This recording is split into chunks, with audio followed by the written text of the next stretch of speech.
কি হয়েছে এলাকায়? দেখুন, আমি সপ্তগ্রাম বিধানসভার বিধায়ক হিসেবে আমি প্রথমে সপ্তগ্রামবাসীকে আমি আমার শ্রদ্ধা এবং প্রণাম জানাবো যে তারা আজকে আমাকে এখানে নির্বাচিত করেছে, তার জন্য তাদের অশেষ ধন্যবাদ জানাবো।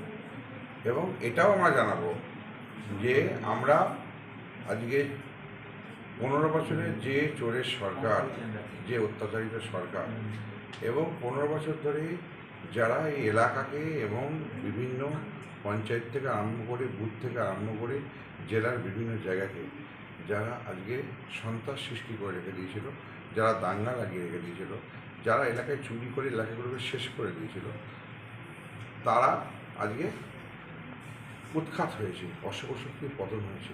তা বলে এমন নয় আমি ভারতীয় জনতা পার্টির সমস্ত কার্যকর্তা থেকে আরম্ভ করে বুথ সভাপতি থেকে শুরু করে শক্তি কেন্দ্রের প্রমুখ এবং ভারতীয় জনতা পার্টির সমস্ত যারা আমাদের কর্মী আছে তাদেরকে, এবং যারা কর্মী ছাড়াও যারা আমাদের সমর্থক আছে, সকলকে আমি বড়জোর আবেদন করব যে যার নিজের জায়গায় কোনো কিছু অপ্রীতিকর ঘটনা ঘটাবেন না।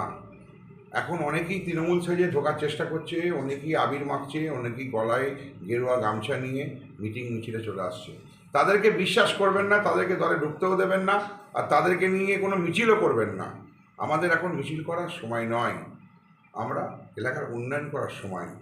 আমরা মিছিলে বিশ্বাসী নয়, আমরা এলাকাতে শান্তি শৃঙ্খলা রক্ষা করব প্রত্যেকে।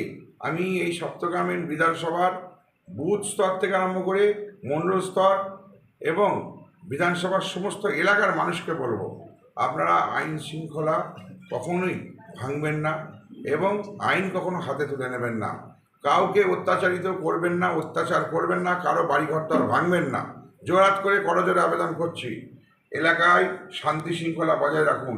মিটিংয়ের নাম করে কিছু তৃণমূলের দুষ্কৃতী ভেতরে ঢুকে পড়ে তাদের ব্যক্তিগত হিংসাতে সেখানে মারপিট তৈরি করছে, ঝামেলা তৈরি করছে, আর সেই দায় পার্টির উপরে বর্তাচ্ছে। তাই সকলকে শান্ত থাকার আমি নির্দেশ দিচ্ছি, আমি অনুরোধ রাখছি যে এলাকায় শান্ত থাকুন, এলাকাকে শান্ত রাখুন। যদি আপনারা এইভাবে কোনো এলাকায় ভাঙচুর চালান, পার্টি অফিস ভাঙেন বা কারো বাড়িঘর ভাঙেন, তাহলে প্রশাসনকে আমি কড়া হাতে মোকাবেলা করতে বলবো।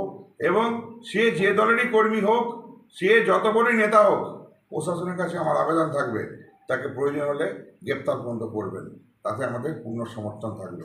এলাকায় শান্তি শৃঙ্খলা বজায় রাখার জন্য আবার করজোরে সকল ভারতীয় জনতা পার্টির কার্যকর্তাদেরকে আমি অনুরোধ রাখছি, কোনো এলাকায় কোনো ছোটো ঘটনাও যেন না ঘটে।